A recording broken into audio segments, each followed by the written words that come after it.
Olá, visionários da internet! Hoje vamos mergulhar numa história que parece roteiro de filme, mas é a mais pura realidade. Vamos desvendar os segredos por trás do surgimento de um império que mudou a forma como vivemos. Esta é a história não contada de Jeff Bezos e o humilde começo da Amazon. Preparados para uma viagem no tempo até uma garagem em Seattle? Antes de se tornar o homem mais rico do mundo, Jeff Bezos era um jovem brilhante com um emprego dos sonhos em Wall Street, vice-presidente sênior numa empresa de investimentos, com um salário altíssimo e um futuro garantido. Parece o cenário perfeito, não é? Mas para Bezos, algo estava faltando, uma inquietação, uma visão que não o deixava em paz. Em 1994, ele se deparou com uma estatística que mudaria sua vida para sempre. A internet estava crescendo a uma taxa de 2.300% ao ano. Para a maioria, era apenas um número. Para Bezos, foi um sinal. Ele viu um futuro onde tudo, absolutamente tudo, poderia ser vendido online. A questão não era se, mas o que. Ele precisava encontrar o produto perfeito para dar o pontapé inicial nesta revolução. E então, ele fez uma lista com 20 possíveis produtos para vender online, CDs, softwares, vídeos, mas um item se destacou: livros. Por quê? Porque existiam milhões de títulos diferentes, muito mais do que qualquer livraria física poderia armazenar. Era o catálogo perfeito para uma loja infinita. A ideia estava lá, pulsando. Agora imagine a cena. Ele chega para o seu chefe e diz: "Estou pensando em largar tudo para vender livros na internet." A resposta do chefe foi ponderada: "Jeff, essa é uma ótima ideia, mas seria uma ideia ainda melhor para alguém que não tem um emprego tão bom quanto o seu."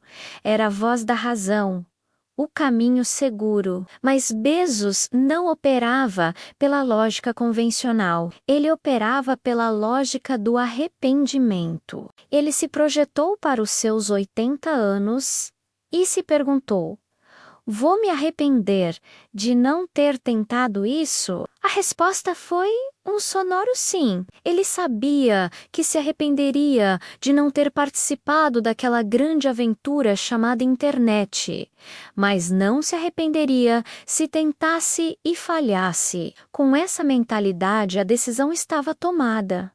Ele e sua esposa Mackenzie fizeram as malas. Eles embarcaram numa jornada épica de carro de Nova York até Seattle. Enquanto Mackenzie dirigia, Jeff ia no banco do passageiro, escrevendo o plano de negócios no seu laptop. Eles não escolheram Seattle por acaso. Era um polo tecnológico e ficava perto do maior distribuidor de livros do país. Tudo era calculado. Chegando em Seattle, eles alugaram uma modesta casa com uma garagem, e foi ali, naquele espaço frio e sem glamour, que a Amazon nasceu. O nome original, Cadabra, como em abracadabra, de Rupuka. Um advogado entendeu errado e ouviu cadáver. Não era um bom presságio. Bezos, então, pegou um dicionário. Ele queria um nome que começasse com A, para aparecer primeiro nas listas alfabéticas da internet primitiva, e encontrou Amazon, o maior rio do mundo. Perfeito para sua ambição de criar a maior loja do mundo. A empresa começou com uma mesa improvisada, feita com uma porta de madeira comprada numa loja de construção, apoiada em cavaletes. Bezos fez isso para economizar, uma filosofia que se tornou lendária na cultura da Amazon. As primeiras reuniões eram na Barnes e Noble local, uma gigante do setor que eles sonhavam em superar. O site foi lançado em 16 de julho de 1995. Para chamar a atenção, Bezos instalou um sino no escritório improvisado. Cada vez que uma venda era feita, o sino tocava e todos se reuniam para ver quem era o cliente e de onde ele era. No começo, o sino tocava esporadicamente, mas logo começou a tocar com tanta frequência que eles tiveram que desligá-lo. Nos primeiros 30 dias, a Amazon, sem qualquer publicidade formal, já tinha vendido livros para clientes em todos os 50 estados americanos e em 45 países diferentes. A velocidade do crescimento era assustadora. Jeff e sua pequena equipe, que incluía o primeiro funcionário, Shel Kafan, passavam noites inteiras embalando livros no chão da garagem. A demanda era tão grande que eles precisavam se ajoelhar para dar conta do recado. Bezos chegou a sugerir que comprassem joelheiras para a equipe. O sucesso inicial não veio sem desafios. Eles enfrentaram problemas técnicos, a pressão da concorrência e a descrença de muitos investidores que achavam a ideia uma loucura. Muitos analistas previam que a Amazon Bomb iria explodir e desaparecer assim que as grandes livrarias entrassem no jogo online. Mas eles não entendiam o diferencial de Bezos. Uma obsessão implacável pelo cliente. Desde o início, o foco era a experiência do usuário. Coisas que hoje são um padrão, como as avaliações de clientes, foram inovações da Amazon. Editores de livros reclamaram, dizendo: "Você não entende de negócios, você só ganha dinheiro quando vende coisas. Por que você permite críticas negativas?" A resposta de Bezos foi visionária.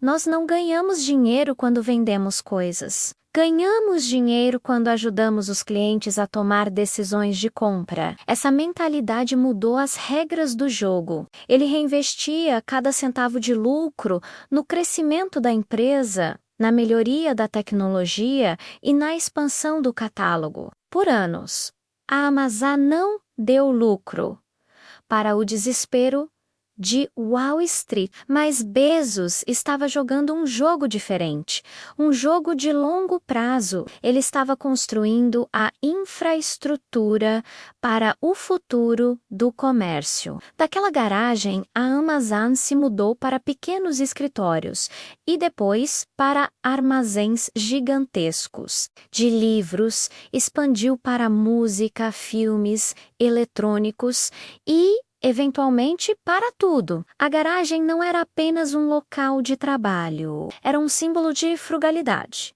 inovação e da crença de que uma grande ideia, mesmo que comece pequena, pode mudar o mundo. A história de Jeff Bezos e da Amazon nos ensina que as maiores revoluções muitas vezes começam nos lugares mais improváveis. Começam com uma faísca de curiosidade, uma análise de dados e a coragem de abandonar a segurança em busca de um sonho. Começam com uma viagem de carro, um plano de negócios escrito no banco do passageiro e uma mesa feita de porta. Essa jornada nos lembra que o sucesso não é sobre ter os melhores recursos, mas sobre ter a melhor visão e a determinação para executá-la. Não importa os obstáculos, é sobre escolher não se arrepender de não ter tentado. E aí? Gostou de conhecer os bastidores dessa gigante da tecnologia? Qual parte da história mais te surpreendeu? Deixe seu comentário aqui embaixo, eu adoraria saber a sua opinião. Se você curte histórias inspiradoras de empreendedorismo e tecnologia como esta, não se esqueça de deixar o seu like, se inscrever no canal e ativar o sininho para não perder os próximos vídeos. Muito obrigado por assistir e até a próxima!